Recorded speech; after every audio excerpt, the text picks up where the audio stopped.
Here's a picture I drew, more of a portrait actually, brothers and sisters, quite some time ago of Rick Grimes, who's kind of the main character and the lead fella in the show, The Walking Dead over here. So if you like this and more, remember to follow me on the social networks. Season 4, Episode 1, 30 Days Without an Accident. Well, hello, my brothers and sisters of the Nerd Dead Nation. I, of course, am Jim, here to bring you another review on the Season 4 premiere, 30 Days Without an Accident, of The Walking Dead. Now, everyone has really been looking forward to this, myself and my family included, and I'm going to give a quick breakdown of some of the things from this year that might be changes. As far as I'm concerned, first and foremost, I think it was the weakest season opener that there was. The first two seasons open with 90-minute episodes, which, you know, take out the commercials, you're still getting a full solid hour. The third season, although only 60 minutes, was still pretty action-packed. This one just felt a little bit lackluster to me because they did another time skip. It starts out, it's 6, 7, 8 months later, whatever it may be. The prison, now if you remember at the end of last season, we had taken in all the refugees from Woodbury, mainly a lot of older people and kids, some teenagers, things like that. But ultimately took everybody in, and over the time that we have not seen, they've started to build and form a community. We find out very quickly that there's a council, and the council, some of the main characters like Herschel, Rick, Daryl, even Tyrese and Sasha, they belong to this council. So apparently that's, you know, kind of what creates the order and semblance of sanity. And the episode starts off, and we just kind of see a lot of things that have happened in the prison.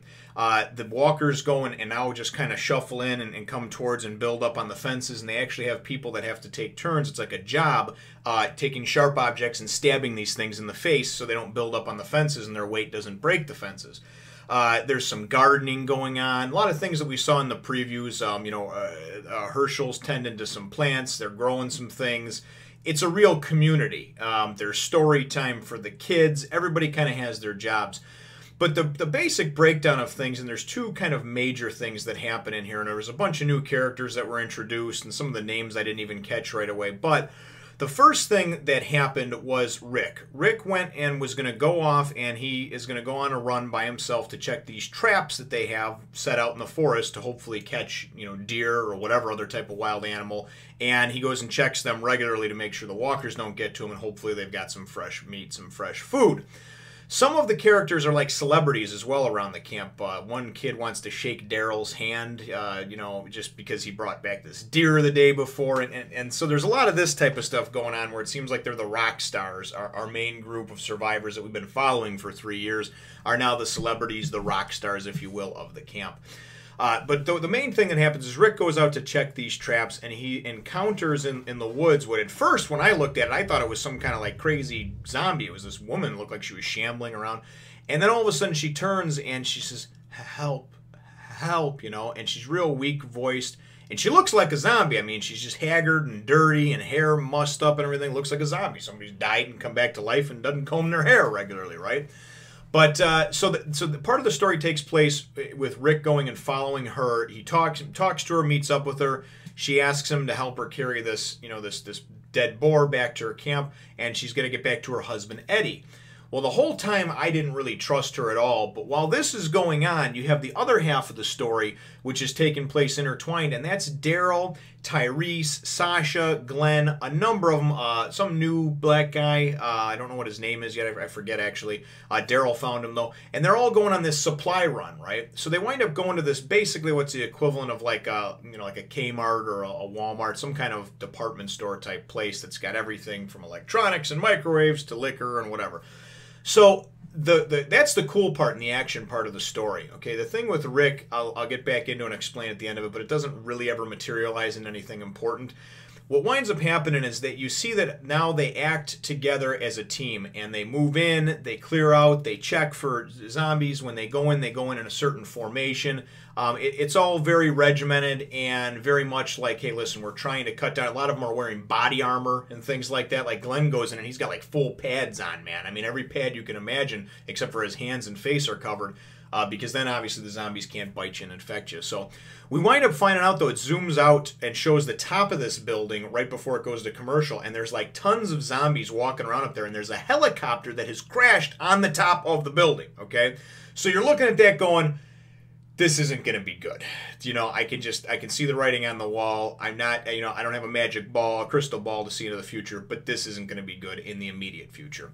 So as everybody's walking around and comes back from commercial and they're looking around, they got shopping carts, they're filling stuff up because they're on a supply run. Couple cars full of people, and then Daryl on his big-ass motorcycle, you know, 7 or 8 of them. Well, the new black guy, he goes, and obviously he must have had some kind of problem with alcoholism before, because he sits there and he has a long look, and he has a real loving look with a bottle of wine for a while. Takes it off the shelf, looks at it, he wants some, and then he goes and he winds up putting it back. As he puts it back, everything just collapses on this whole wooden shelf, and this whole thing comes flying down on him, and he's trapped underneath it, right? While this is happening, and he wound up seeing something dripping from the ceiling, what it is the helicopter, where it crashed in, started to rot out some of the ceiling, and now because of the ceiling, you know, collapsing in, that sound from everything falling on him drew all the walkers to it. And the next thing you know, as everybody of course is trying to help him, Daryl and such, to help him get out of there, he winds up, all these walkers start falling in through the ceiling. So this is really the cool action part of the, you know, of the whole episode, I guess you would say, unless you want to count people stabbing walkers in the face through the fence, which I thought was a little lackluster and boring, and honestly is a despicable job that I wouldn't want to do. So anyway, Glenn almost dies. He gets, you know, there's a couple of walkers on top of him, but the body armor I was talking about earlier saves him. We see a ton of just great action with, you know, Glenn and Daryl, Tyrese. Sasha's got an assault rifle. Daryl's just being the badass that he is. And ultimately they wind up losing this younger kid who was, I guess, kind of dating Beth, Herschel's, one of Herschel's daughters. And we kind of, you know, we see them say goodbye to each other at the beginning of the episode, and as soon as they do, I'm just like, he's dead. He's done, right? He's just a no-name character they're going to kill off. And sure as shit they did. They killed him. So everybody just barely gets out of and escapes that whole mess. We go back to Rick, and Rick is following this woman through the woods. She asked if he would come back to her camp and meet this Eddie, her husband, and she talks about these unimaginable, unthinkable things they've had to do. They were on their way to Puerto Vallarta, but got stuck at the airport, and all hell broke loose. You know, end of the world, apocalypse, zombies, that sort of thing. Well, what winds up happening is the whole time I don't trust her. I think she's just luring him into a trap. Well, she lures him back to where she was encamped or what have you, and then she goes over and starts talking. She's like, "Oh, Eddie, look, I brought something. Oh, someone's here, blah, blah, blah." Then she goes, and as Rick's kind of staring into the tent, seeing that there's only one pillow and one sleeping bag, and he's like, "What, is this woman just batshit crazy, insane?" She turns and comes at him with a knife. Now, Rick he warned her earlier, okay? He warned her. He's like, "Listen, don't fuck with me, lady, because you will lose everything." You know, she says, "I have nothing to lose." And, but Rick, he's gone to the edge and come back, okay? So we know Rick will stab, shoot, whatever he's going to do to live and live another day. But she comes at him and tries to kill him. He goes and flips her easily on the ground and pulls his gun out to her head. She winds up stabbing herself. And basically, the only thing I can surmise, they never really showed it, there was just sort of a hood covering over it, is that her husband died and had turned, you know? And she was trying to lure Rick back there so she could feed it something living. Because by the time she got this boar back there that had been hurt or that she had, whatever, injured, it would be dead, and the zombies only like to eat living flesh, I guess, right? So she was hoping to lure Rick back there, get the jump on him, and then feed him to her dead husband. That's the only thing that I can assume, because they never really show, they just sort of show like what looks like a head with like a bag over it. But so Rick winds up, she stabs herself, and Rick goes, and there was this whole thing about, if you come back to the camp, we have to ask you 3 questions, or I have to ask you 3 questions. So she asks as she's dying, what are the 3 questions? I don't know if there's significance later on, but I happen to remember what he said, and he said, first of all, he said, how many walkers have you killed? And then the second question was, how many people have you killed? You know, and then the third question was, why? So I don't know if that's going to play a significant role into them bringing people in, because now it's just like an open town, man. I mean, people come in there, you know, Daryl found this one guy out, and he brought him in, you know, they bring people in all the time. We also go in, and there's a bunch of other kind of playing house type things in there. There's Carl, you know, kind of coming of age a little bit. He's getting a little bit older now.